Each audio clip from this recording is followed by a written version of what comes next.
En el corazón del barrio de Chamberí, durante la efervescente primavera de 1928, la carnicería, el Buen Corte, no era solo un negocio, era una institución. Cada mañana, don Ernesto, un viudo de 50 años con una sonrisa afable y unas manos sorprendentemente delicadas para su oficio, abría sus puertas a un mundo de confianza y rutina. Su figura, siempre impecable tras el mostrador de mármol, representaba la estabilidad en una Madrid en plena transformación.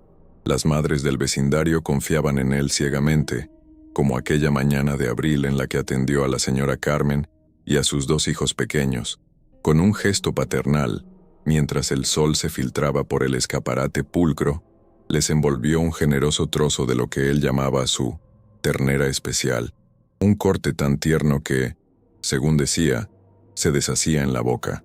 Nadie podría haber imaginado el origen nefando de aquella amabilidad, ni el precio insondable que algunos pagaban por los productos más selectos de su tienda. Era un pilar de la comunidad, un hombre cuyo nombre era sinónimo de calidad y honor.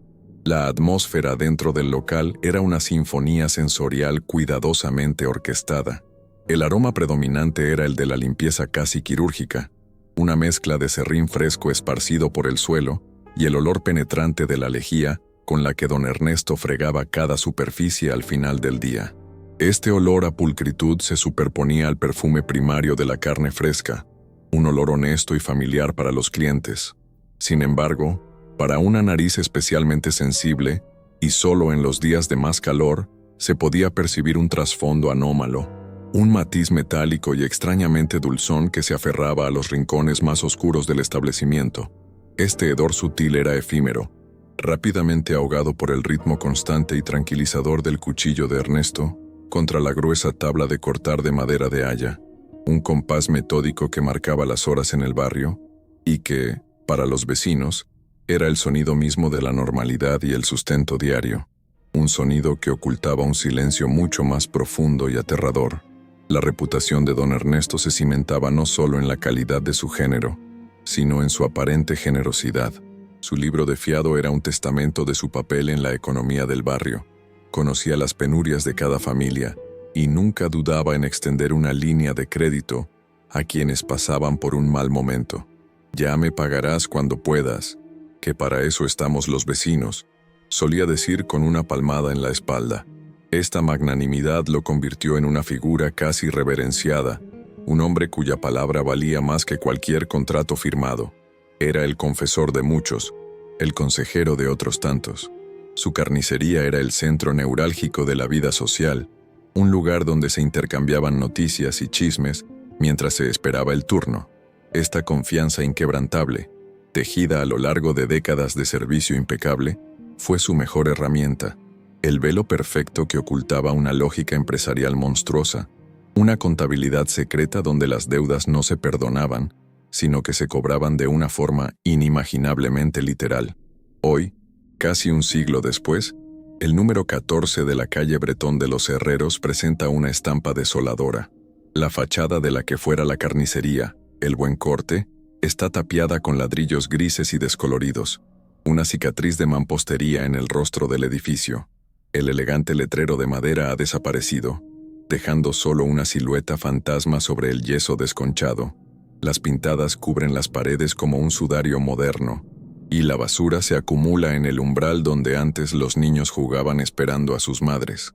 El local no ha vuelto a ser ocupado desde la década de los 30.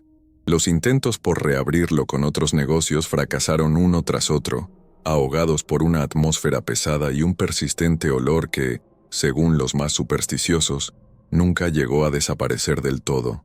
El lugar permanece como un monumento mudo al horror, un recordatorio perpetuo de que la cotidianidad puede albergar los secretos más oscuros, un punto ciego en la memoria de un barrio que hizo todo lo posible por olvidar. La noche cae sobre Chamberí y un grupo de adolescentes se detiene frente al local abandonado, movidos por esa mezcla de miedo y fascinación que solo las leyendas urbanas pueden inspirar. Es un rito de paso para los jóvenes del barrio.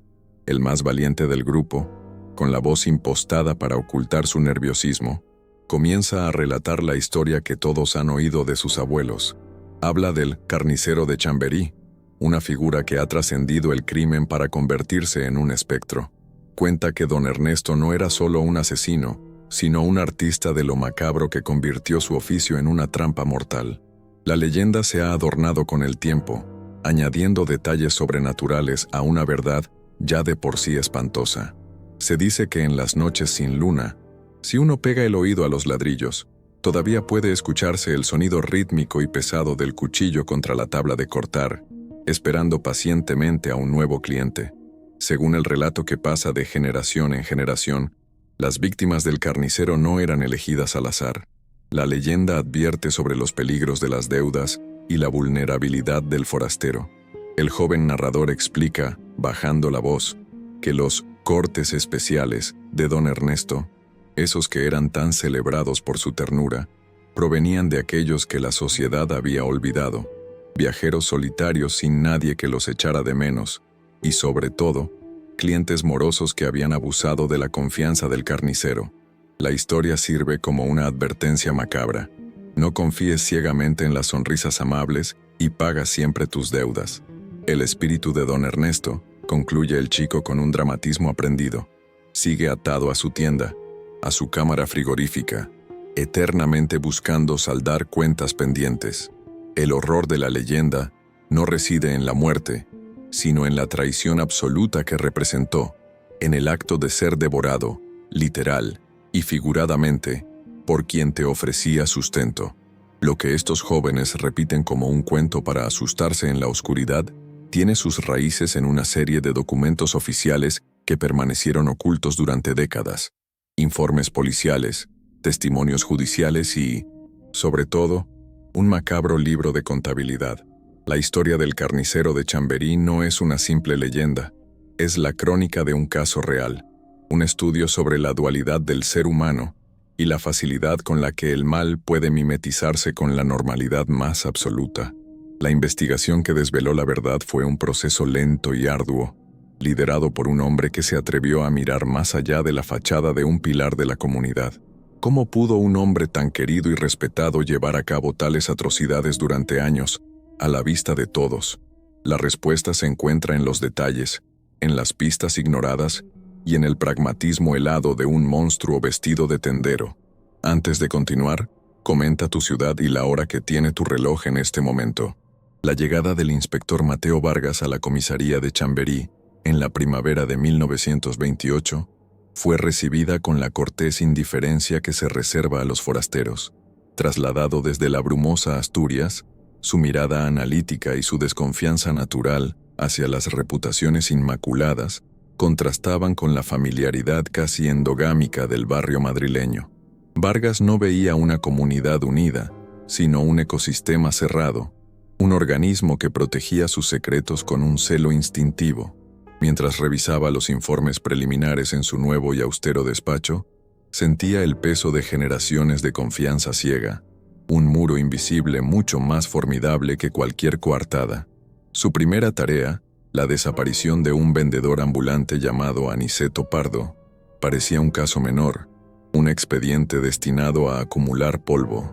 Sin embargo, para Vargas, cada pieza suelta, por insignificante que pareciera, era el posible hilo del que tirar para desentrañar todo un tapiz que, intuía, ocultaba manchas muy oscuras.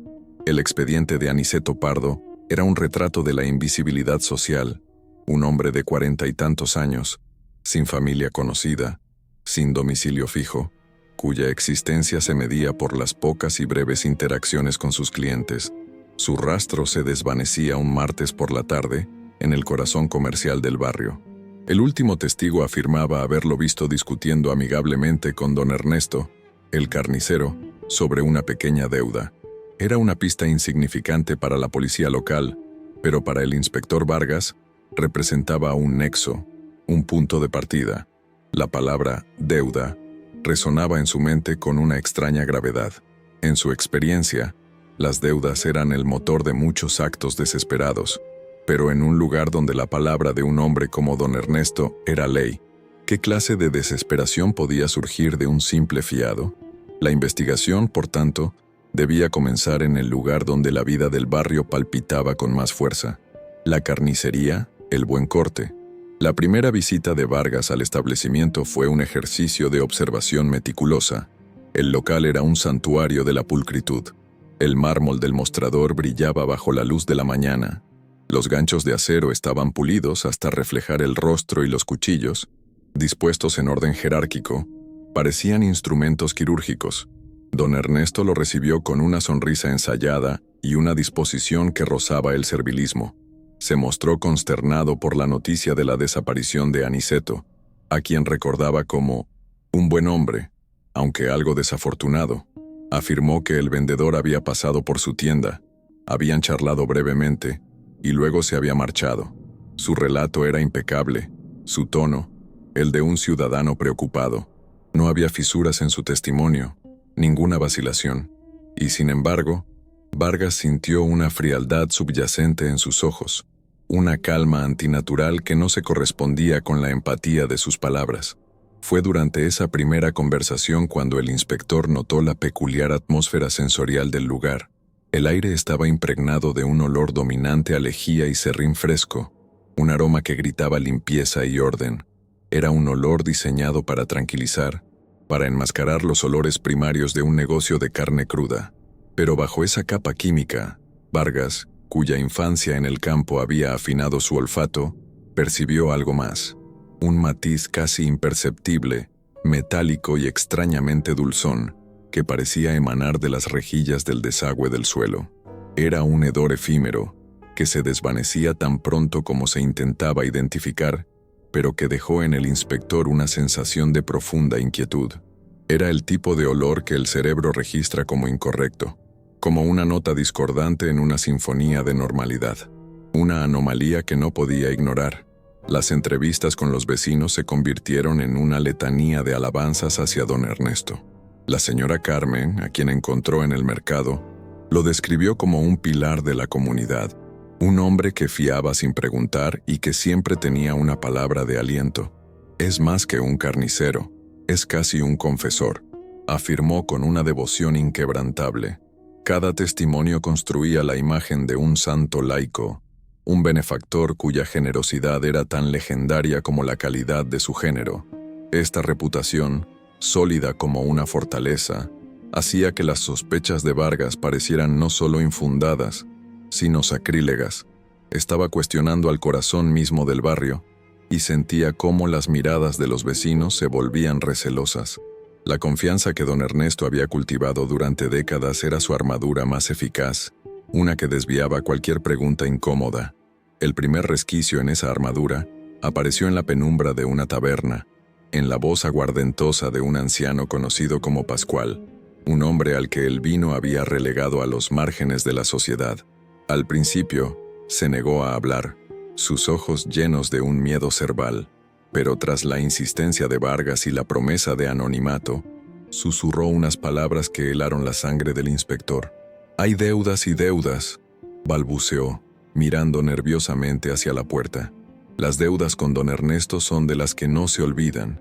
La gente que le debe mucho dinero no discute. Simplemente, un día, se mudan. Se van sin despedirse de nadie. Punto». La palabra mudarse fue pronunciada con un énfasis tan siniestro, con una carga de significado tan pesada, que Vargas comprendió que no se refería a un simple cambio de domicilio. Era un eufemismo para algo definitivo. Otro comerciante, el dueño de la droguería contigua, corroboró indirectamente las sospechas del inspector al mencionar un detalle peculiar sobre la rutina del carnicero. Aunque elogiaba su ética de trabajo, no podía evitar encontrar extrañas sus costumbres. «Es el hombre más trabajador que conozco», comentó mientras limpiaba unas botellas. «Cierra al anochecer, como todos, pero no se va a casa. Muchas noches, al volver tarde, he visto una luz encendida en la trastienda, en el sótano, y a veces, si el viento sopla en la dirección correcta, se oye un sonido. Siempre el mismo sonido, rítmico y pesado». Hizo una pausa, imitando el gesto, el de su cuchillo contra la tabla de cortar. ¿Quién deshuesa un animal a las 3 de la madrugada? Es un hombre muy metódico, demasiado metódico. De vuelta en la comisaría, rodeado de informes y declaraciones, el inspector Vargas se sentía como si estuviera intentando atrapar humo con las manos. No tenía pruebas, solo una colección de anomalías, una limpieza obsesiva que parecía ocultar más que mostrar, un olor dulzón que no debería estar allí, los susurros de un borracho aterrorizado y los rumores sobre una inexplicable actividad nocturna. Por un lado, la imagen pública de un hombre venerado. Por otro, una serie de detalles inquietantes que dibujaban el perfil de algo completamente distinto. La comunidad entera era un testigo de la defensa de don Ernesto, y Vargas era el único fiscal. Se dio cuenta de que el asesino perfecto no es el que no deja rastro, sino aquel cuyo rastro es tan contradictorio que la verdad se vuelve increíble. Desde el escaparate de su tienda, pulcro y reluciente, don Ernesto observaba los movimientos del inspector con una serenidad imperturbable. Seguía atendiendo a sus clientes con la misma sonrisa afable, cortando la carne con la misma precisión delicada. Nadie notó el cambio en su mirada cuando veía pasar a Vargas por la acera de enfrente. La calidez desaparecía por un instante, reemplazada por una expresión de fría evaluación, la de un depredador que mide la amenaza que representa un nuevo elemento en su territorio de caza. No había miedo en sus ojos, solo una intensa concentración. Sabía que estaba siendo observado, que el delicado equilibrio de su mundo había sido perturbado. El juego había cambiado, y él, un maestro del control y la discreción, ya estaba planeando su siguiente movimiento para neutralizar la amenaza. Esa noche, bajo la luz de un quinqué, Mateo Vargas extendió un mapa del barrio de Chamberí sobre su escritorio. Con un lápiz rojo, marcó la ubicación de la carnicería. Luego, comenzó a revisar los archivos de personas desaparecidas en la zona durante los últimos 5 años. Casos archivados por falta de pistas. Eran pocos, pero todos compartían un perfil similar al de Aniceto Pardo. Individuos solitarios, con pocas ataduras y, en varios casos, con deudas registradas en los pequeños comercios locales. El inspector trazó una línea desde cada desaparición hasta el punto rojo en el centro del mapa. Las líneas formaban una telaraña.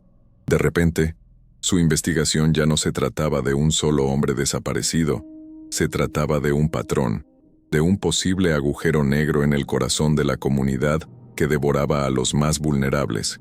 La pregunta ya no era dónde estaba Aniceto, sino cuántos más se habían mudado para siempre. La mañana del 3 de mayo de 1928 rompió la monotonía del barrio de Chamberí con un estruendo metálico y el olor a alquitrán caliente. Un equipo de obreros municipales había comenzado la ardua tarea de reemplazar las viejas tuberías de saneamiento de la calle Bretón de los Herreros. El progreso llegaba en forma de zanjas, montones de tierra y el ritmo constante de picos y palas contra el suelo compactado. Para los vecinos, era una molestia necesaria, un ruido de fondo que se mezclaba con el traqueteo de los tranvías y el pregón de los vendedores. Don Ernesto, desde su impoluto mostrador, observaba los trabajos con una sonrisa paciente, ofreciendo incluso un vaso de agua fresca a los sudorosos trabajadores. La escena era un cuadro de normalidad, de una ciudad que se renueva a sí misma, sin saber que al remover la tierra, a veces se desentierran secretos que deberían haber permanecido sepultados para siempre, pudriéndose en la oscuridad junto a las viejas cañerías. El trabajo se concentraba en la parte trasera de los edificios, en el callejón de servicio donde los comercios sacaban su basura y recibían las mercancías. Era una zona de olores agrios y sombras perpetuas. Fue allí, a escasos centímetros del desagüe que servía a la trastienda de la carnicería, El Buen Corte, donde un joven obrero llamado Julián sintió que su pala golpeaba algo duro. No era el sonido sordo de una piedra, sino un chasquido agudo y metálico. Intrigado, se arrodilló sobre la tierra húmeda y removió el lodo con los dedos. Lo que encontró no era una tuerca oxidada ni un trozo de tubería vieja. Era algo pequeño, delicado y extrañamente personal. El objeto brilló débilmente bajo el sol de la mañana, una pequeña pieza de plata ennegrecida por su entierro, con una inicial grabada en su superficie. Un detalle insignificante que, sin saberlo, estaba a punto de resquebrajar la realidad de todo un barrio. El objeto era un gemelo de camisa. A pesar de la suciedad y la pátina del tiempo, su elegante diseño era todavía visible. una forma ovalada con una A mayúscula grabada en un estilo caligráfico ya pasado de moda. Julián se lo enseñó a su capataz, un hombre pragmático que, tras un breve examen, decidió que aquello debía ser entregado a las autoridades. Era un procedimiento estándar para cualquier objeto de valor encontrado en la vía pública. El gemelo, envuelto torpemente en un pañuelo, comenzó así su viaje desde el anonimato del fango hasta la mesa de despacho del inspector Mateo Vargas. Depositado en una pequeña caja de cartón, parecía un artefacto de un mundo perdido, un vestigio silencioso que llevaba consigo una historia que nadie, hasta ese momento, había sido capaz de escuchar. Su reaparición era un eco del pasado, una voz que emergía de la tierra para reclamar justicia. Cuando el inspector Vargas tuvo el gemelo en sus manos, sintió un escalofrío que nada tenía que ver con la temperatura de su oficina. El metal frío parecía vibrar con una energía latente. De inmediato, su mente conectó los puntos. Se dirigió a su archivador y extrajo el expediente de la desaparición de Aniceto Pardo. Hojeó las páginas con una urgencia febril hasta que encontró la declaración de la dueña de la pensión, donde el vendedor se alojaba esporádicamente. En la lista de sus escasas pertenencias, descritas con la esperanza de facilitar su identificación, una línea destacaba sobre las demás: un par de gemelos de plata, regalo de su difunta madre, con la inicial A grabada. La descripción era inequívoca. Aquel pequeño objeto metálico no era una simple baratija perdida. Era la primera prueba física, el primer anclaje tangible en un caso que hasta entonces solo se componía de intuiciones y susurros. La ubicación del hallazgo era tan crucial como el objeto mismo. El capataz de la obra había marcado con precisión el lugar en un croquis improvisado, junto a la rejilla del desagüe trasero de la carnicería de don Ernesto. La proximidad era demasiado precisa para ser una coincidencia. Vargas sintió cómo la niebla de la duda comenzaba a disiparse, revelando un contorno mucho más nítido y siniestro. El olor dulzón que había percibido en el local, la limpieza obsesiva, la actividad nocturna. Todo adquiría ahora un nuevo y terrible significado. El desagüe se convertía en un punto focal, el posible nexo entre un hombre desaparecido y el establecimiento del carnicero más respetado de Chamberí. Era el lugar por donde, quizás, se habían deshecho no solo de los restos de animales, sino de las últimas evidencias de una vida humana. Con el gemelo en el bolsillo, Vargas regresó a la calle Bretón de los Herreros. Ya no era un simple observador, sino un cazador que había encontrado el rastro de su presa. Se detuvo en el callejón, observando la zanja abierta, la tierra removida y la oscura boca del desagüe. Miró hacia la puerta trasera de la carnicería, una simple puerta de madera que ahora le parecía la entrada a un abismo. Cada detalle del lugar se había cargado de una nueva y macabra significación. El silencio del callejón ya no era pacífico, sino expectante. El inspector podía casi oír el eco de los últimos momentos de Aniceto Pardo, un sonido ahogado por el rítmico golpear de un cuchillo contra la madera. La sospecha había cristalizado, convirtiéndose en una certeza helada que le recorría la espina dorsal. Ya no había vuelta atrás. La noticia del hallazgo, aunque mantenida en secreto por la policía, pareció viajar por el aire. Don Ernesto, que seguía los trabajos desde su escaparate, notó la presencia del inspector en el callejón. Sus miradas se cruzaron por un instante a través del cristal. La sonrisa del carnicero no flaqueó, pero sus ojos, por una fracción de segundo, perdieron su calidez habitual y se volvieron duros como el acero de sus cuchillos. Fue un cambio sutil, casi imperceptible, pero para Vargas fue una confirmación. El carnicero sabía que algo había cambiado. La fachada de amabilidad y normalidad, tan cuidadosamente construida durante años, había sufrido su primera grieta visible. El juego silencioso de observación mutua había terminado. Ahora comenzaba una confrontación directa, una batalla entre la reputación intachable de un hombre y la terrible verdad que un pequeño objeto de plata amenazaba con sacar a la luz. Esa misma tarde, el inspector Vargas solicitó formalmente una revisión de todos los casos de personas desaparecidas en el distrito durante la última década. Ya no buscaba un solo caso, sino un patrón. El gemelo de Aniceto Pardo era la llave, la pieza que le permitía justificar una investigación más profunda y sistémica. Presentó el objeto como una prueba irrefutable que vinculaba, al menos circunstancialmente, la desaparición con las inmediaciones del local de don Ernesto. Sus superiores, aunque escépticos ante la idea de investigar a una figura tan querida, no pudieron ignorar la contundencia de la evidencia física. La maquinaria burocrática, lenta y pesada, comenzaba a moverse en la dirección que Vargas había señalado. La investigación sobre el carnicero de Chamberí había comenzado oficialmente, aunque el mundo aún no conociera ese nombre.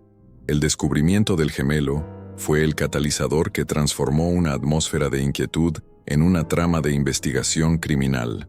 Fue el punto de no retorno. Para Mateo Vargas, representaba la validación de su instinto, la prueba de que su desconfianza no era paranoia, sino una percepción aguda de la oscuridad que se escondía a plena vista. Para don Ernesto, fue la primera señal de alarma real, el primer indicio de que su método, tan perfecto y discreto durante años, podía tener un fallo. El equilibrio de poder había cambiado. Un objeto diminuto, desenterrado del fango, tenía el peso suficiente para derribar un imperio construido sobre la confianza, la amabilidad y una lógica empresarial absolutamente monstruosa. La normalidad se había roto para siempre en el barrio de Chamberí. La noche cayó sobre la calle Bretón de los Herreros. Los obreros se habían marchado, y las zanjas abiertas parecían tumbas vacías bajo la luz de los faroles. Dentro de la carnicería, una luz permanecía encendida en la trastienda mucho después de la hora de cierre. El sonido familiar del cuchillo contra la tabla de cortar resonaba en el silencio, pero esa noche sonaba diferente. Ya no era metódico y tranquilizador, sino frenético, casi desesperado.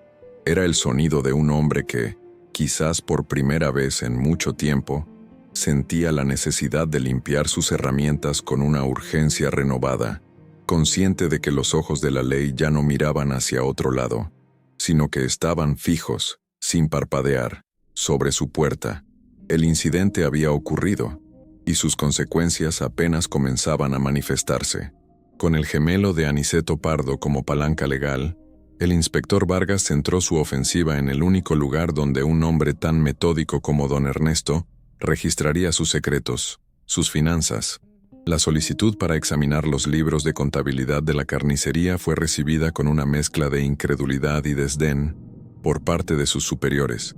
Acusar a don Ernesto, un hombre cuya reputación era el cimiento de la confianza en Chamberí, era visto como una imprudencia, el acto de un forastero que no comprendía las dinámicas del barrio. Sin embargo, la evidencia física del gemelo era innegable. Tras una semana de tensas deliberaciones y la presentación de un informe preliminar que vinculaba varias desapariciones no resueltas al área de influencia del carnicero, Vargas obtuvo, a regañadientes, la autorización judicial. Era una victoria pírrica que lo aislaba aún más, convirtiéndolo en el único responsable del posible derrumbe de un ídolo local. La orden judicial no era para un registro, sino para una auditoría, un primer paso cauteloso en un terreno que todos consideraban sagrado. El libro de contabilidad de don Ernesto era, a primera vista, un reflejo de su dueño, ordenado, meticuloso y de una pulcritud casi obsesiva. Forrado en cuero oscuro y con el lomo reforzado, cada página estaba cubierta por una caligrafía elegante y firme. Las columnas de debe ir a ver estaban perfectamente alineadas, los números escritos con una claridad impecable. Durante las primeras horas de examen, en la quietud de su despacho, Vargas solo encontró el registro de un negocio próspero y bien administrado. Las deudas de los clientes estaban anotadas con paciencia, algunas con pagos parciales que se extendían durante meses. No había nada fuera de lo común, nada que sugiriera una actividad ilícita. Era un documento diseñado para ser examinado, un testamento de la honestidad de su autor. Vargas sintió una punzada de duda, la posibilidad de que su elaborada teoría fuera solo un castillo de naipes a punto de desmoronarse bajo el peso de la abrumadora normalidad. La primera anomalía apareció en la página correspondiente al otoño de 1926. El nombre de un jornalero llamado Ricardo Mínguez, conocido en el barrio por su mala suerte y su afición a la bebida, figuraba con una deuda acumulada de 75 pesetas, una suma considerable para la época. Junto a la última anotación de la deuda, fechada el 12 de octubre, había un símbolo minúsculo, casi imperceptible, dibujado con una tinta ligeramente más oscura, una pequeña cruz latina, trazada con la misma precisión que el resto de los números. A Vargas le recorrió un escalofrío. Inicialmente, pensó que podría significar una deuda condonada, un acto de caridad, pero entonces giró la página hacia la sección de ingresos de esa misma semana. En la entrada correspondiente al 13 de octubre, una línea destacaba del resto: ingreso extraordinario, venta especial de género selecto, beneficio neto, 180 pesetas. La correlación era demasiado precisa, demasiado inquietante para ser una simple coincidencia. El inspector comenzó a buscar el patrón con una urgencia febril. Revisó los archivos de personas desaparecidas que había acumulado en su mesa, comparando nombres y fechas con las páginas del libro de contabilidad. El patrón se repetía con una regularidad matemática y aterradora. En marzo de 1927, la deuda de una viuda solitaria, Eloísa Sanz, alcanzó las 90 pesetas. Junto a su nombre, la misma cruz pulcra. Al día siguiente, un ingreso extraordinario por venta especial de 210 pesetas. El nombre de Aniceto Pardo, el vendedor ambulante, también estaba allí, con su modesta deuda y su correspondiente cruz. El libro de contabilidad no era solo un registro financiero, era un diario de casa, un catálogo de vidas humanas convertidas en activos económicos. Cada cruz no marcaba una deuda perdonada, sino una cuenta saldada de la forma más definitiva y macabra imaginable, una transacción donde la mercancía era la propia persona del deudor. La lógica del carnicero se reveló ante Vargas en toda su monstruosa simplicidad. No había pasión en aquellos crímenes, ni locura en el sentido clásico. Era una forma de pragmatismo llevada a su extremo más depravado. Don Ernesto no solo eliminaba una deuda incobrable, sino que transformaba esa pérdida en un beneficio sustancial. Los cuerpos de sus víctimas, individuos marginados cuya ausencia nadie notaría de inmediato, se convertían en el género selecto, los cortes especiales que tanto alababan sus clientes. La generosidad que mostraba al fiar la compra no era un acto de bondad, sino el primer paso de una inversión. Alimentaba a sus presas, las engordaba con su confianza, hasta que llegaba el momento de la cosecha. La carnicería El Buen Corte no era solo una tienda, era una trampa perfectamente diseñada, y su libro de fiado, El Cebo. El análisis forense del libro reveló otro detalle escalofriante. El químico del laboratorio policial confirmó que la tinta utilizada para las cruces tenía una composición ligeramente diferente a la del resto de las anotaciones. Contenía trazas de hemoglobina animal, casi imperceptibles. Era como si don Ernesto, en un ritual privado y macabro, hubiera mezclado la tinta con una gota de sangre de su trabajo diario para marcar a sus víctimas. Este detalle, aunque no probaba nada de forma concluyente, pintaba el retrato de un hombre que había integrado completamente su doble vida, un individuo para quien la distinción entre un animal despiezado y un ser humano liquidado se había difuminado hasta desaparecer por completo. Cada cruz era una firma, un sello de propiedad sobre el destino de aquellos que caían en su red de aparente benevolencia. Mientras Vargas se sumergía en el horror silencioso de aquellas páginas, la noticia de la investigación financiera comenzó a filtrarse por las arterias del barrio. Don Ernesto no necesitó una notificación oficial para saber que el cerco se estrechaba. Lo supo por el cambio en la mirada de algunos clientes, por las preguntas demasiado casuales de un guardia municipal amigo, por el repentino silencio que se producía cuando entraba en la taberna.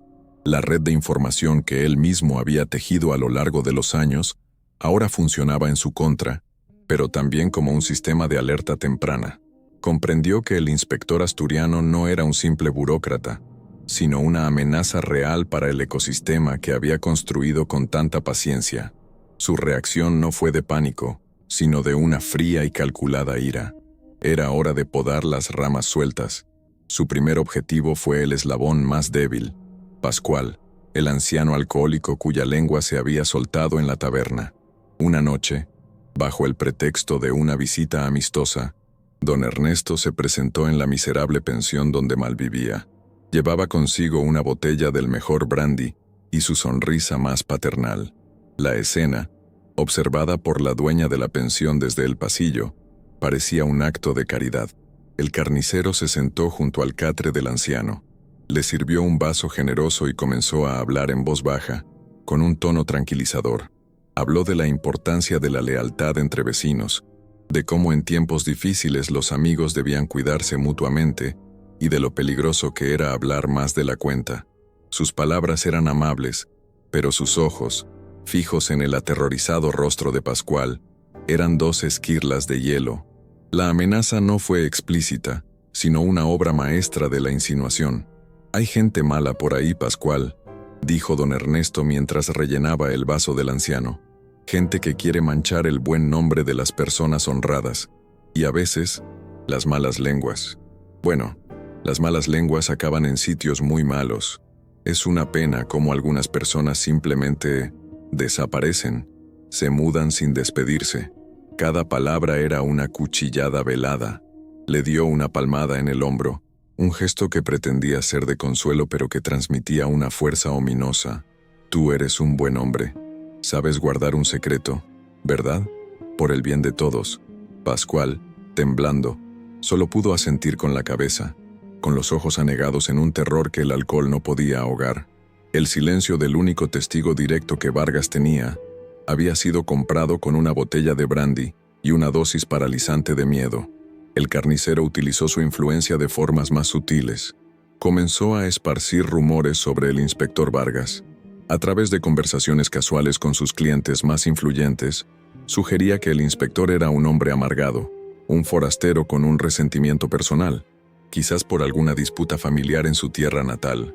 Pintaba a Vargas como un individuo obsesionado, alguien que buscaba un culpable a cualquier precio para hacerse un nombre en la capital. La estrategia era brillante. No se defendía a sí mismo, sino que atacaba la credibilidad de su acusador. Lentamente, la opinión pública del barrio comenzó a volverse contra el inspector. Los vecinos que antes lo saludaban con respeto, ahora le dirigían miradas frías. Se estaba convirtiendo en el enemigo, el hombre que intentaba destruir al pilar de su comunidad por pura ambición personal. Vargas sintió el cambio de atmósfera de inmediato. Las puertas que antes se le abrían, ahora se cerraban en sus narices. Los testigos potenciales se volvían olvidadizos. Sus testimonios se llenaban de contradicciones. El muro de silencio que don Ernesto había erigido a su alrededor se estaba reforzando, volviéndose impenetrable. El inspector se encontró en una carrera contrarreloj. Tenía el libro de contabilidad, una prueba circunstancial pero abrumadora, pero necesitaba algo más, algo físico e irrefutable que encontrara dentro de la propia carnicería. Sabía que don Ernesto era consciente de la investigación y que, con toda probabilidad, estaría eliminando cualquier evidencia incriminatoria que pudiera quedar en su local. La auditoría le había dado la clave, pero también había alertado a la bestia. La presión sobre el inspector se volvió casi insoportable. Sus superiores lo convocaban a reuniones diarias, exigiéndole resultados concretos o que abandonara esa casa de brujas que estaba desestabilizando el barrio. Le recordaban constantemente la impecable reputación de don Ernesto, las cartas de apoyo de comerciantes y vecinos que llegaban a la comisaría. Vargas se vio obligado a trabajar en secreto durante las noches, analizando el libro una y otra vez, buscando un detalle, una inconsistencia que le permitiera solicitar una orden de registro completa. El libro era su única arma, una crónica silenciosa de los horrores que se escondían tras el mostrador de mármol, pero necesitaba una voz para que los jueces lo escucharan por encima del clamor de toda una comunidad engañada. Fue en una de esas noches de vigilia cuando encontró el detalle que necesitaba. En las anotaciones de ingresos extraordinarios, había un patrón geográfico. Las desapariciones y las ventas especiales se intensificaban coincidiendo con la llegada a Madrid de ferias de ganado o grandes eventos que atraían a numerosos viajeros y trabajadores temporales. personas sin rostro, sin nombre fijo en la ciudad, que pasaban por la carnicería a por algo de comer y, si acumulaban una pequeña deuda, entraban en el radar de don Ernesto. Este patrón demostraba una planificación sistemática, una estrategia de caza dirigida a los miembros más vulnerables y anónimos de la sociedad. No eran crímenes de oportunidad, sino una operación empresarial perfectamente calculada. Con esta nueva evidencia, que demostraba premeditación y un método consistente a lo largo de los años, Vargas redactó un informe final.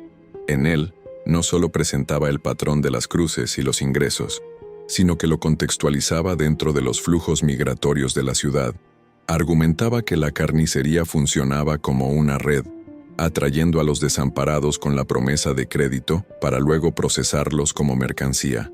Solicitó una orden de registro para el local, específicamente para el sótano y la cámara frigorífica, lugares que, según los rumores recogidos al principio de la investigación, eran el dominio exclusivo del carnicero durante sus largas noches de trabajo.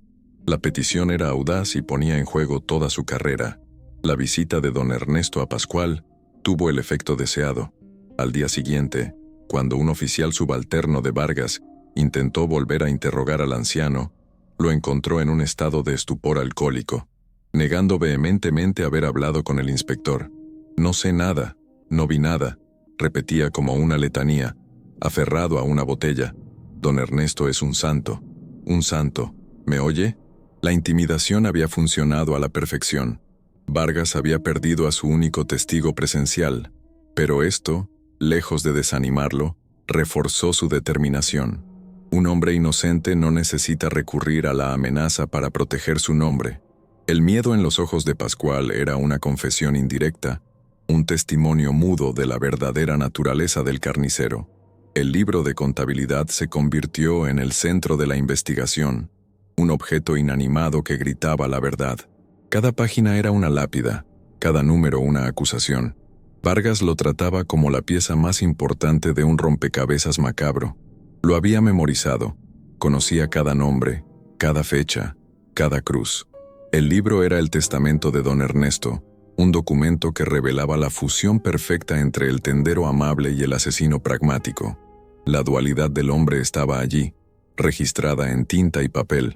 Por un lado, la generosidad calculada, por otro, el beneficio obtenido a través del acto más atroz imaginable. La investigación documental había llegado a su fin.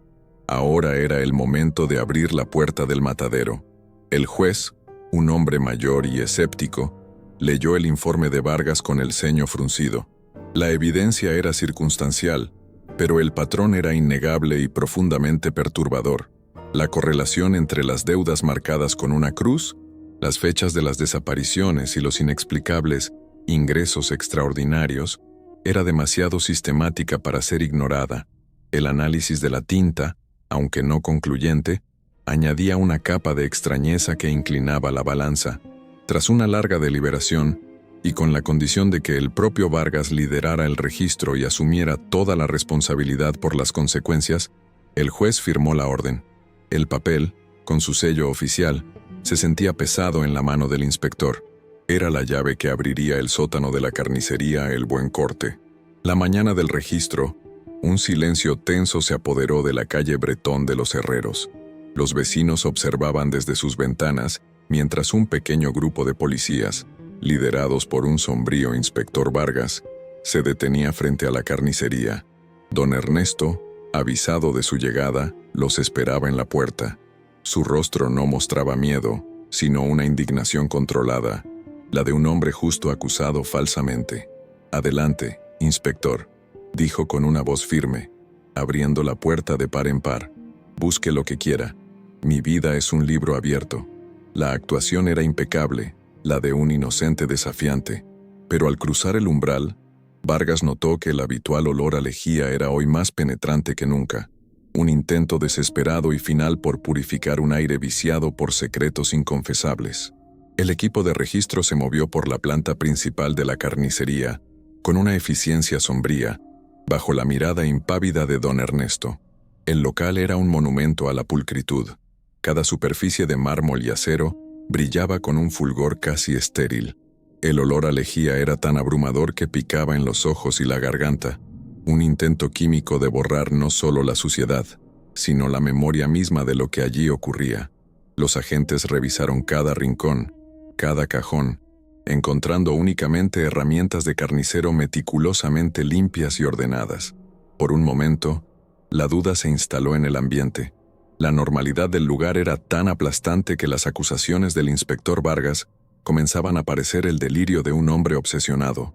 Don Ernesto sonrió levemente, un gesto de triunfo contenido, mientras veía a los agentes moverse inútilmente por su impecable dominio. La búsqueda se trasladó al sótano principal, una bodega de piedra húmeda y fresca que olía a tierra y a vino rancio. Era un espacio predecible, lleno de cajas de madera vacías, sacos de patatas y algunos estantes con conservas polvorientas. Nada parecía fuera de lugar. Un par de agentes intercambiaron miradas escépticas. Su lenguaje corporal delataba su creciente impaciencia. La reputación de don Ernesto pesaba sobre ellos tanto como la bóveda de piedra sobre sus cabezas. Sin embargo, el inspector Vargas no se dejó influir por la aparente normalidad. Ignoró los objetos almacenados y se centró en la estructura misma del lugar. Recordó las palabras del droguero sobre la actividad nocturna en el sótano y sintió que la clave no estaba en lo que se veía, sino en lo que permanecía oculto a simple vista, en el propio tejido del edificio. Con una linterna en una mano, Vargas comenzó a recorrer las paredes de piedra, golpeando suavemente la superficie con los nudillos. El sonido era sordo y uniforme, el eco sólido de la mampostería antigua. Sus hombres lo observaban con una mezcla de respeto y lástima, convencidos de que la presión del caso finalmente había quebrado al inspector asturiano. Pero Vargas persistió, movido por una certeza que iba más allá de la lógica. Fue en la pared del fondo, detrás de una pila de sacos de carbón, donde el sonido cambió. Un eco hueco, casi imperceptible, respondió a sus golpes. Se arrodilló y al iluminar el suelo con su linterna, descubrió lo que buscaba: finísimas rozaduras en las losas de piedra, surcos casi invisibles que indicaban que algo pesado se había arrastrado repetidamente frente a aquella sección del muro. Era la cicatriz dejada por una puerta secreta. La orden fue inmediata. 2 de los agentes más corpulentos trajeron picos y palanquetas de la calle. Ante la mirada atónita de don Ernesto, que había sido conducido al sótano, comenzaron a golpear la pared. El sonido de metal contra piedra resonó brutalmente en el espacio confinado, levantando una nube de polvo y mortero centenario. El carnicero no dijo nada, pero su mandíbula se tensó y el color abandonó su rostro. Ya no había indignación en su mirada, solo la fría aceptación de lo inevitable. Cada golpe de la palanqueta era un martillazo en el ataúd de su doble vida. Con un crujido final, las piedras cedieron, revelando un oscuro y estrecho pasadizo que se adentraba en las entrañas del edificio. Un vaho de aire gélido, anormalmente frío para un sótano, emanó de la abertura, trayendo consigo un olor metálico y estancado. Lo que encontraron al otro lado era un espacio que desafiaba toda comprensión. Una segunda cámara, no registrada en ningún plano del edificio, perfectamente alicatada con azulejos blancos de suelo a techo, como si fuera un quirófano o un laboratorio. La limpieza era absoluta, patológica. No había ni una sola mancha, ni una gota de sangre seca. En el centro exacto del suelo, un gran desagüe de hierro fundido rompía la monotonía de los azulejos. El aire era helado, la temperatura mucho más baja que en una cámara frigorífica convencional. La luz de las linternas se reflejaba en las superficies pulcras, creando un ambiente fantasmal y aséptico. Era un espacio diseñado con un propósito específico, un lugar donde la eficiencia y la higiene eran primordiales para la tarea que allí se realizaba. Un santuario dedicado a la aniquilación metódica. El detalle más espeluznante no era la cámara en sí, sino lo que colgaba del techo. Una hilera de gruesos ganchos de acero, idénticos a los de la tienda de arriba, pero con una diferencia crucial. Estaban dispuestos a una altura, y con una separación que no correspondía a las proporciones de una res o un cerdo. Estaban calculados para un cuerpo humano. La comprensión golpeó a los agentes con la fuerza de un golpe físico. El silencio en la cámara se volvió denso, pesado, cargado con el eco de horrores inimaginables. Aquel lugar no era una simple cámara frigorífica, era un matadero humano, un taller donde la carne de las víctimas era procesada con la misma técnica y desapego que la de cualquier otro animal. La ausencia de sangre o restos hacía la escena aún más monstruosa, pues hablaba de una rutina perfeccionada a lo largo de los años. Arriba, en la tienda, mientras los agentes aseguraban la escena del crimen, don Ernesto fue formalmente detenido. Ya no opuso resistencia, ni pronunció una sola palabra de protesta. El descubrimiento de su santuario secreto había quebrado su voluntad de seguir fingiendo. Mientras le colocaban los grilletes, su mirada se cruzó con la del inspector Vargas. En sus ojos no había odio ni miedo, sino una extraña forma de respeto profesional. El reconocimiento de un maestro artesano hacia el único hombre que había sido capaz de descubrir los secretos de su oficio. Su máscara de hombre afable se había desvanecido por completo, revelando el rostro de un monstruo cuya calma era infinitamente más aterradora que cualquier arrebato de violencia. El pilar de la comunidad de Chamberí fue escoltado fuera de su tienda por última vez, dejando atrás un silencio que pesaría sobre el barrio durante generaciones. La confesión de don Ernesto, registrada en el informe policial 734, es uno de los documentos más escalofriantes en la historia criminal de Madrid. Sentado en la austera sala de interrogatorios, habló durante horas con una serenidad pasmosa, sin mostrar el más mínimo atisbo de remordimiento. No se describió a sí mismo como un asesino, sino como un hombre de negocios pragmático que había encontrado una solución ingeniosa a dos problemas persistentes: las deudas incobrables y el desperdicio de recursos. Su lógica era implacable y estaba desprovista de toda emoción. Para él, las personas que caían en su red dejaban de ser humanos en el momento en que su deuda superaba su valor como clientes. Se convertían en materia prima, un activo que debía ser liquidado y procesado para restaurar el equilibrio financiero de su negocio. Explicó su método con el detalle de un cirujano describiendo una operación. La elección de la víctima era crucial. Debían ser individuos de los márgenes de la sociedad, personas cuya ausencia no provocaría una investigación inmediata, viajeros, jornaleros sin familia, viudas solitarias. La deuda era su herramienta de selección, un marcador de vulnerabilidad. Los atraía a la trastienda con cualquier pretexto: una oferta de trabajo, una copa para discutir los plazos de pago. Allí, en el umbral de su taller secreto, un único golpe preciso en la base del cráneo con una masa de matarife era suficiente. Lo describió como un método humano y eficiente, que evitaba el sufrimiento innecesario y, más importante para él, no estropeaba los cortes de primera calidad. El horror de su relato se intensificó cuando comenzó a utilizar la terminología de su oficio para describir el despiece de los cuerpos. Hablaba de desangrado, deshuesado y afileteado, con la misma naturalidad con la que habría descrito el tratamiento de una ternera. Se enorgullecía de su política de aprovechamiento integral. Los músculos se convertían en los famosos cortes especiales, la grasa se usaba para hacer embutidos y jabón, y los huesos y restos no comestibles eran hervidos hasta que podían ser pulverizados y desechados fácilmente por el sistema de alcantarillado a través del desagüe de su cámara secreta. No quedaba nada. Cada víctima era sistemáticamente borrada del mundo, sus componentes físicos reintegrados en el ciclo económico del barrio de la forma más perversa imaginable. Su confesión reveló que el olor dulzón que el inspector Vargas había percibido no era de sangre en descomposición, sino el aroma resultante de hervir los huesos y la grasa durante sus sesiones de trabajo nocturno. La limpieza obsesiva del local no era para ocultar pruebas, sino parte de su filosofía profesional.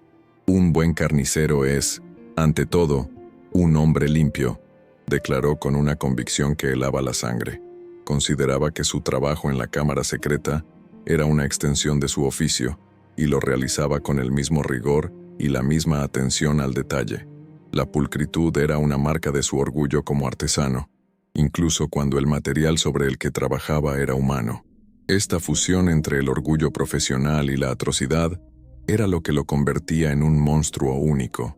Cuando se le preguntó por el número de víctimas, don Ernesto dudó por primera vez, no por culpa, sino porque no llevaba una cuenta exacta. No se cuentan las reses que uno sacrifica a lo largo de una carrera, respondió. Solo se anota el beneficio. Remitió a los investigadores a su libro de contabilidad, el mismo que había llevado a su captura. Cada cruz es una cuenta saldada, afirmó. El libro es el único registro que necesitan. Los investigadores estimaron, basándose en las cruces anotadas durante la última década, que el número de víctimas ascendía a no menos de 17, aunque admitieron que la cifra real podría ser mucho mayor, ya que era imposible saber cuándo había comenzado su macabra práctica empresarial. Cada cruz representaba una vida humana reducida a una transacción. El interrogatorio también desveló el destino de los objetos personales de las víctimas. Don Ernesto explicó que se deshacía de la mayoría, quemándolos en el pequeño horno del sótano. Sin embargo, a veces guardaba un pequeño recuerdo de sus transacciones más rentables. El gemelo de Aniceto Pardo, según confesó, se le había caído del bolsillo mientras arrastraba el cuerpo hacia el desagüe trasero para el desangrado inicial. Fue un descuido, un pequeño error en un sistema por lo demás perfecto, y fue ese error el que finalmente lo había delatado. No lamentaba el crimen, sino la pequeña imperfección en su ejecución, el único fallo que había manchado una carrera de eficiencia impecable. Al final de su declaración, don Ernesto no pidió clemencia ni mostró arrepentimiento. Su única preocupación parecía ser la reputación de su negocio. El Buen Corte siempre ofreció el mejor género de Madrid. Concluyó con una seriedad absoluta. Nadie podrá negar nunca la calidad de mi producto, hoy. En su mente retorcida, la procedencia de la carne era un detalle secundario frente a la excelencia del resultado final. Había disociado por completo el acto del asesinato de la calidad de su trabajo como carnicero. Esta declaración final, más que cualquier otro detalle macabro, fue la que dejó a los curtidos policías en un estado de shock silencioso, enfrentados a una maldad tan pragmática y banal que resultaba, en última instancia, insondable. El juicio de Ernesto Rivas, que la prensa sensacionalista bautizó rápidamente como el carnicero de Chamberí, se convirtió en un espectáculo nacional que sacudió los cimientos de la sociedad madrileña. La sala del tribunal se abarrotaba cada día de periodistas y curiosos, todos ansiosos por contemplar el rostro del monstruo que había vivido entre ellos, y el rostro que veían los desconcertaba. Don Ernesto se sentaba en el banquillo con una compostura imperturbable. Su aspecto pulcro y su mirada serena contradecían la brutalidad de los hechos que se relataban. Su confesión, leída en voz alta por el fiscal, provocó desmayos en la galería pública. Los detalles de su lógica empresarial, la conversión de seres humanos en mercancía, eran tan metódicos y desapasionados que el horror no provenía de la locura, sino de una racionalidad monstruosa. El país entero se vio forzado a confrontar la idea de que el mal más profundo no siempre grita. A veces, sonríe amablemente desde detrás de un mostrador. Para los vecinos de Chamberí, la revelación fue una bomba atómica psicológica que devastó su sentido de la realidad.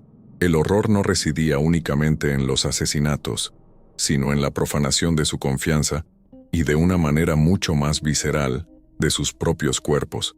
La comunidad se enfrentó a una verdad insoportable. Habían sido cómplices involuntarios del horror. Habían consumido, elogiado y saboreado los restos de sus vecinos desaparecidos. Cada recuerdo de la ternera especial de don Ernesto, cada elogio a su generosidad, se convirtió en una fuente de náusea y autodesprecio. La señora Carmen, que había comprado carne para sus hijos aquella mañana de abril, sufrió una crisis nerviosa de la que nunca se recuperó del todo.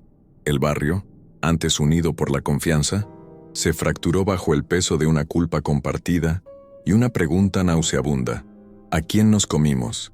El impacto psicológico se extendió como una plaga silenciosa por todo el distrito. Las carnicerías de la zona vieron cómo su clientela se desplomaba. El olor a carne cruda, antes un aroma familiar y apetitoso, se volvió insoportable para muchos. El simple acto de preparar una comida se cargó de una nueva y terrible ansiedad. Se desarrolló una paranoia colectiva, una desconfianza profunda hacia lo cotidiano. Si don Ernesto, el pilar de la comunidad, era capaz de tal engaño, ¿quién más podría estar ocultando un secreto similar? Las relaciones vecinales, antes basadas en la familiaridad, se enfriaron, teñidas por la sospecha. Chamberí se convirtió en un barrio de miradas recelosas y puertas cerradas, un lugar donde la sonrisa de un comerciante ya no era una garantía de honestidad, sino un posible velo para lo inconfesable. El veredicto fue rápido y unánime. Basándose en su propia confesión y en las abrumadoras pruebas halladas en su taller secreto, Ernesto Rivas fue condenado a muerte por garrote vil por 17 cargos de asesinato, aunque todos sabían que la cifra real era probablemente mayor. Al escuchar la sentencia, no mostró ninguna emoción. Su rostro permaneció impasible, como si estuviera escuchando el balance de cuentas de un negocio que no había salido bien. Su ejecución, llevada a cabo en el patio de la cárcel Modelo de Madrid unos meses después, fue un evento sombrío que cerró el capítulo legal, pero no la herida abierta en la memoria de la ciudad. Su legado no sería el de un simple asesino en serie, sino el de un paradigma del horror que se esconde en la normalidad más absoluta. La carnicería, El Buen Corte, fue clausurada inmediatamente después del registro. El local, con su fachada de madera y su interior de mármol, fue precintado por la policía y se convirtió en un objeto de fascinación morbosa. Durante años, nadie se atrevió a comprarlo ni a alquilarlo. Cualquier intento de reabrirlo con otro negocio fracasaba estrepitosamente, como si una maldición emanara de sus paredes. Los nuevos inquilinos se quejaban de un frío antinatural que ni la calefacción más potente podía combatir y de un persistente olor metálico y dulzón que parecía impregnado en los propios cimientos del edificio. Finalmente, los propietarios, incapaces de librarse del estigma, optaron por la solución más drástica: tapiar la puerta y las ventanas con ladrillos, creando una tumba de mampostería en mitad de la calle, un monumento ciego al horror que albergó. Con el paso de las décadas, el edificio tapiado se convirtió en una cicatriz permanente en el paisaje urbano de Chamberí. La naturaleza comenzó a reclamar lo que era suyo. La pintura se desconchó, las enredaderas treparon por la fachada y el polvo de los años se acumuló en cada grieta, dándole el aspecto de una ruina antigua. El silencio que envolvía al local era casi tan denso como los ladrillos que lo sellaban. El sonido rítmico del cuchillo de don Ernesto, que una vez marcó el pulso del barrio, fue reemplazado por una quietud pesada y expectante. El lugar se transformó en un punto ciego, un vacío en la vida de la calle que los vecinos más antiguos rodeaban instintivamente, como si temieran que la malevolencia que allí se había concentrado pudiera contagiarse con la simple proximidad. La historia real, con sus detalles judiciales y sus informes policiales, comenzó a desvanecerse en la memoria colectiva, siendo reemplazada por algo más poderoso y perdurable, una leyenda urbana. Los hechos se simplificaron y se adornaron con elementos sobrenaturales. Nació el mito del carnicero de Chamberí, un espectro atado a su tienda, cuyo cuchillo aún resuena en las noches sin luna. Las advertencias de los padres a sus hijos ya no hablaban de un caso criminal, sino de un cuento de terror para inculcar la prudencia. La leyenda se convirtió en un mecanismo de defensa cultural, una forma de procesar un trauma demasiado real, transformándolo en un relato fantástico, más fácil de contener y de transmitir a las nuevas generaciones como una advertencia atemporal. El núcleo de la leyenda, que perdura hasta nuestros días, se centra en la traición y la apariencia. Advierte que los monstruos más peligrosos no son los que se esconden en las sombras, sino los que te saludan cada mañana con una sonrisa. La historia de don Ernesto se convirtió en una parábola macabra sobre los peligros de la confianza ciega y las deudas impagadas. El carnicero pasó de ser un hombre a ser un arquetipo, la encarnación del mal pragmático que se viste con el delantal de la normalidad. Su figura se utiliza para asustar a los niños, pero también para recordar a los adultos que la civilización es una capa muy fina y que, a veces, la persona que te ofrece el pan es la misma que está afilando el cuchillo. La imagen final de esta tragedia se repite en el presente, en la misma calle Bretón de los Herreros. Una abuela, cuya propia madre le contó la historia, camina de la mano de su pequeño nieto. Al pasar frente a la fachada ruinosa y tapiada, el niño pregunta, ¿qué es ese lugar? La mujer se detiene, su rostro se ensombrece por un instante y, agachándose para mirar al niño a los ojos, le susurra una lección forjada en el horror de hace casi un siglo. Recuerda esto siempre, cariño. No todas las sonrisas son amables y no todos los regalos son gratuitos. A veces, las personas que parecen más buenas son las que guardan los secretos más oscuros. La cámara se aleja lentamente, dejando a la abuela y al nieto, para centrarse en los ladrillos grises que sellan la puerta, un recordatorio perpetuo de que el corazón de la oscuridad puede latir en el lugar más insospechado. La historia del carnicero de Chamberí no es solo la crónica de un asesino, sino un estudio sobre la fragilidad de la confianza humana y la facilidad con la que el horror puede mimetizarse con la vida diaria. Nos obliga a preguntarnos cuántos secretos atroces yacen enterrados bajo la superficie de nuestra propia normalidad, ocultos tras una sonrisa afable o un gesto de generosidad. Los archivos más escalofriantes no siempre están cerrados bajo llave en una comisaría. A veces, están abiertos a la vista de todos, en las páginas de un libro de contabilidad o en la memoria de un barrio que nunca pudo olvidar el sabor de la traición. Para seguir desenterrando las historias que se esconden a plena vista, suscríbete y acompáñanos en la oscuridad.